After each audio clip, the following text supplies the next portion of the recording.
Yes, so hello and welcome back to Prehistoric Kingdom, and today I'm going to be showing you all of the dinosaurs in the game, except from the dryas.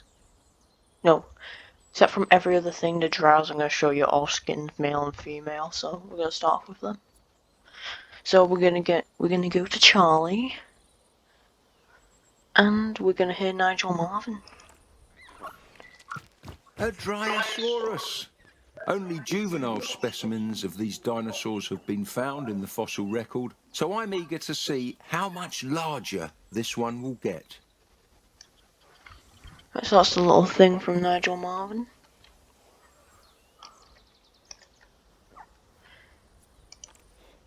Yeah, so this is the female variant of the green one. Still all green.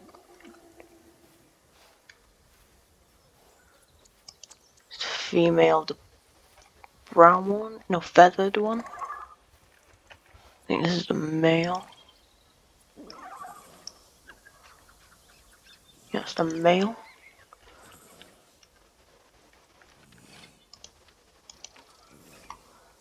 And here's the male, is the brown skin one. Little cutie pie sleeping.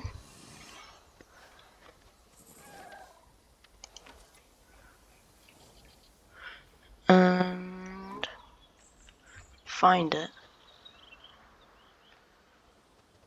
Should be the male.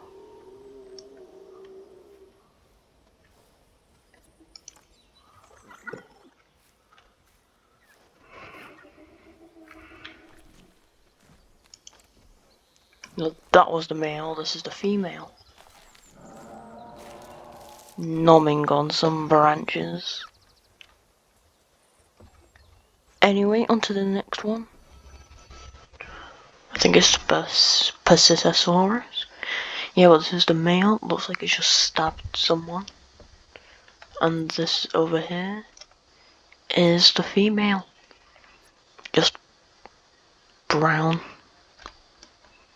Anyway, let's hear from Nigel again. Now this little fella is a Psittacosaurus. Just looking at its face, you might not realise that this was one of the first ceratopsians.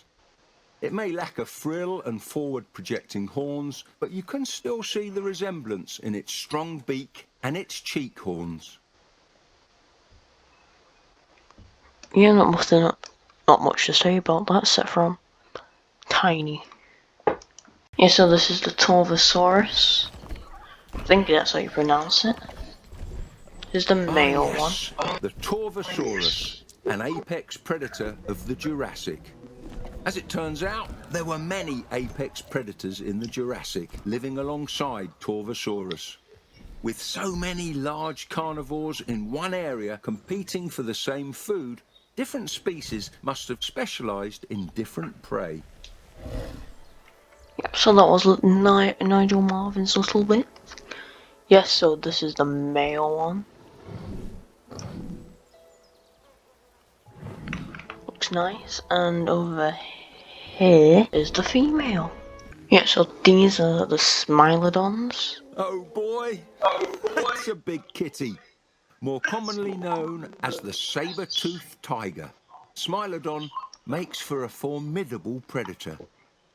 Many of its fossils have been excavated in tar pits, with the most prolific site being La Brea in Los Angeles, California. More than a staggering 166,000 specimens of Smilodon have been found in these sediments alone. What may have been terrible death traps in the past make for great opportunities in the present as we bring this carnivore back to life. Yes, so this is the male, Santiago. As Nigel Marvin did say, it is one big kitty. Wish I didn't say that. Yeah, and this is the female. Not really much of a difference. I think it's just a bit smaller. Yep, so now we got the woolly rhino. right here. The woolly rhino, or Pseudoceratops, is a relative to the modern-day Sumatran rhino. Much like its contemporary, the woolly mammoth, this rhino inhabited what is now called the Mammoth Steppe, a vast cold grassland that extended from Western Europe to the most remote corners of Siberia. By bringing this animal back to life, we honour that wonderfully diverse ecosystem, now lost to the ages. Yeah, so this is the female one. I think the only difference in these is just the height as well. I think it's just a bit smaller than the male. Yeah, so this is the male one. Doesn't look too bad. Well, I don't know why I'm saying it looks amazing.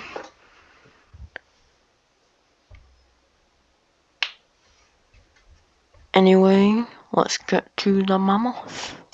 Yeah, so this is the mammoth. At last, the woolly mammoth, ruler of the Ice Age, then ruler of none. There's nothing quite like it on the planet today. Just like their closest elephant cousins, mammoths are highly social, forming large family groups led by matriarchs. So that means we need to make sure we give them enough company. I would hate to see them feel lonely. Yeah, so this is the male one, and the only difference in the male and female of these is the height again. She's just a bit shorter, but equally woolly. Anyway, on to the next species. Yep, so over here we got the Dinocurus.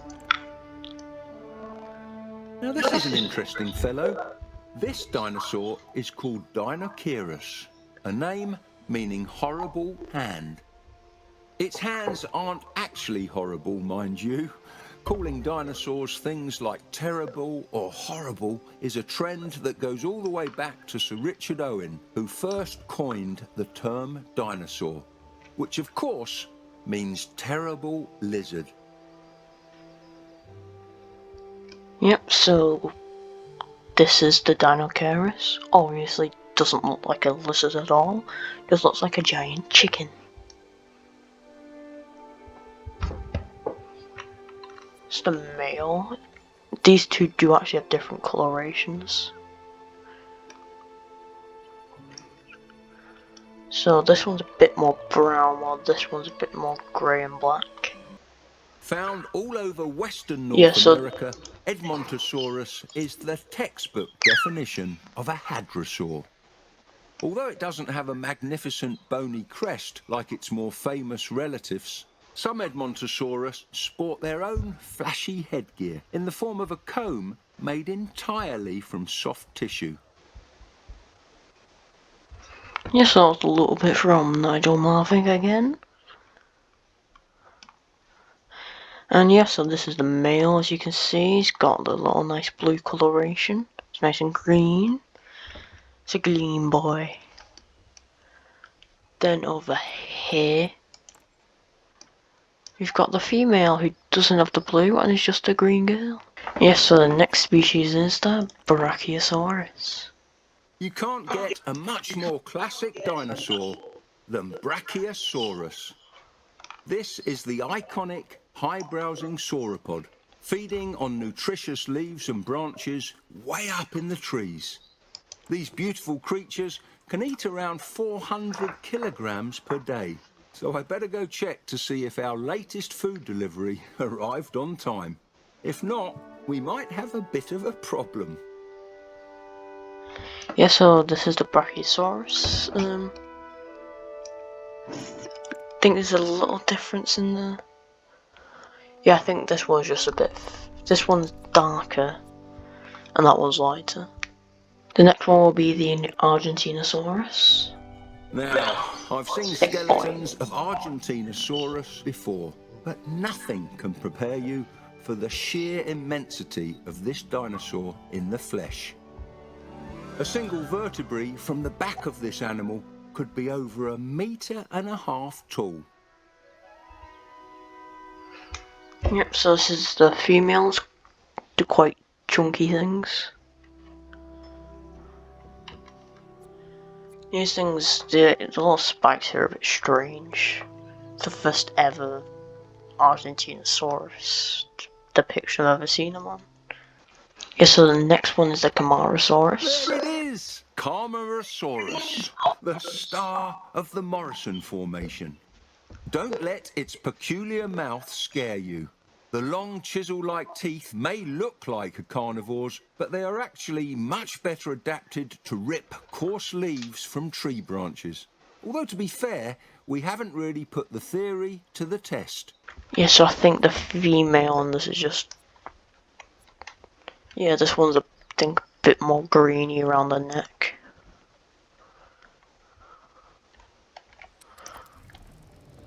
Well, the female's just a bit duller, basically. Acrocanthosaurus, the high-spined lizard. An apex predator, and a good one at that. Each side of its upper jaw sports 19 razor-sharp teeth, but I don't recommend getting close enough to count them all. Yeah, sorry for that, I didn't... For some reason, start off I didn't capture. Yeah, but this is the Acrocanthosaurus. There's no difference in them. Of the rows I've not noticed. Otherwise, they're the exact same. So there's not much to say, except from the model is amazing. The model for literally all of these are absolutely amazing. You can tell they put so much effort into this. Yeah, so this is the Iguanodon. This is the male. It's nice and green. And this is the female brownie. Iguanodon, one of the first dinosaurs to be formally named. This creature's restorations weren't always perfect, though. See those thumb spikes? They were once thought to be nasal horns, sort of like an iguana's. Very wrong, of course, but A+ for name inspiration. Yes, and as I said with the Acrocanthosaurus, all these creatures just look absolutely amazing. Here, and this is the Pseudoceratops. Wow! Look at the horns on that one. This must be Pseudoceratops, a ceratopsian best identified by its large cow-like features. This massive creature weighs approximately 1.5 tons. To put that into perspective, a mature Spanish fighting bull can weigh up to 0.7 tons. Imagine setting that loose on the streets of Pamplona in Spain. There'd be a lot more deaths. Probably. Yeah, and this is the male, as you can see, a nice reddy pinky. It's like a bit purpley from the light, then a bit pink. Yeah, so that's the male. And the female, where is she? I'm not sure if there's a difference or not between them. No, I don't think there is. It's a bit annoying. Yeah, so the next one is the Protoceratops. Protoceratops. This animal is one of the smaller species of ceratopsians, living alongside deadly neighbours like the velociraptor. One famous fossil preserves a Protoceratops and a velociraptor locked in battle. I know that look in your eyes. I don't care if it's in the name of science. Don't put the two species together. We don't need to deal with another ethics violation. We'll have lots of ethics violations. Especially if we was to do a battle royale. Yeah, so over here we have the Paki Rhinosaurus and the Montosaurus. We're going to start with the Paki. Ah, a Paki Rhinosaurus. There are 3 species contained within the genus Paki Rhinosaurus, each with their own unique facial characteristics. There are 3 species contained within the genus Paki Rhinosaurus, each with their own unique facial characteristics. Repeat himself. Yeah, so this is the male one. You can see nice crest, nice colours. And then over here is the female. Not as colourful, but that's to be expected. So yeah, and on to the Montosaurus. Yeah, so the next one is the Lambriosaurus. I think that's how you pronounce it. Well, we'll get that from Nigel Marvin right now. Lambriosaurus, a crested hadrosaur from the late Cretaceous. Hadrosaurs are commonly called duck-billed dinosaurs, after the toothless beak at the front of their mouths. But they aren't completely toothless. Behind the beak are dense concentrations of teeth that are continually replaced, sort of like a shark. If sharks were cows, that is. Yeah, so this one's the male. Let's see what the difference is. Yeah, so these ones are browny black. And this one's a blue purple. And also, it might be a bit taller. I think it might be. Not too sure, but anyway, on to the next one. Yeah, so this is the Para. So this is the male, nice bright red crest. It's a nice grey blue. And this is the female, just thinking there could be a bit more colour to it. To the skin anyway, because it's just grey all over. But then again. Anyway, let's hear from Nigel.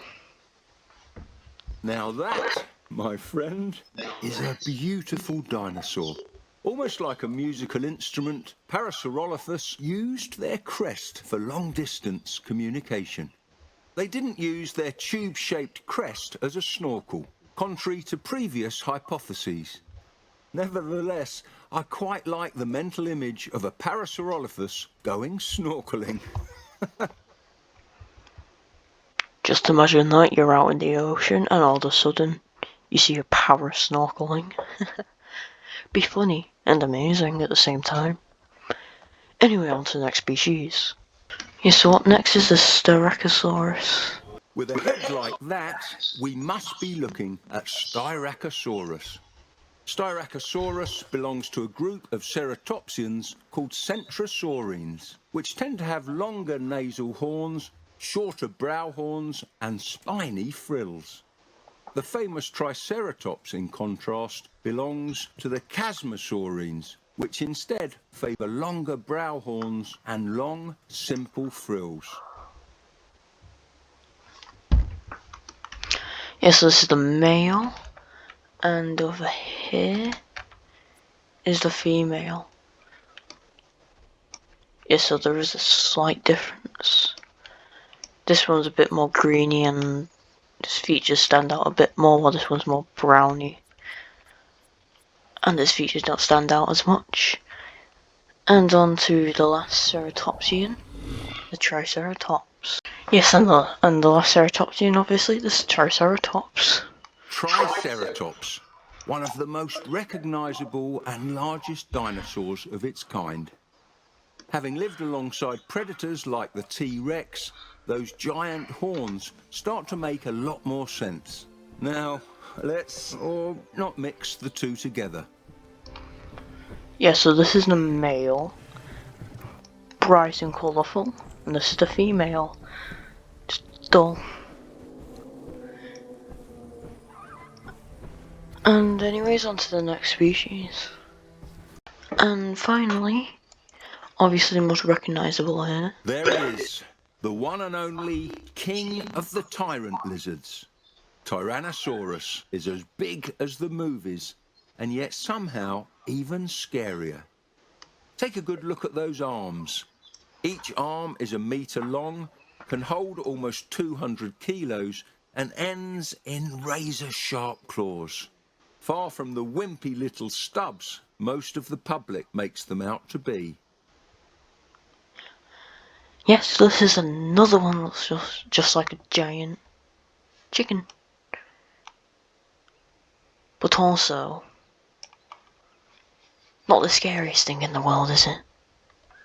Yeah, this is the male. This one's actually the smallest here.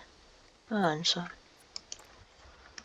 Females are the bigger ones out of the Tyrannosauruses. Now just imagine that staring at you.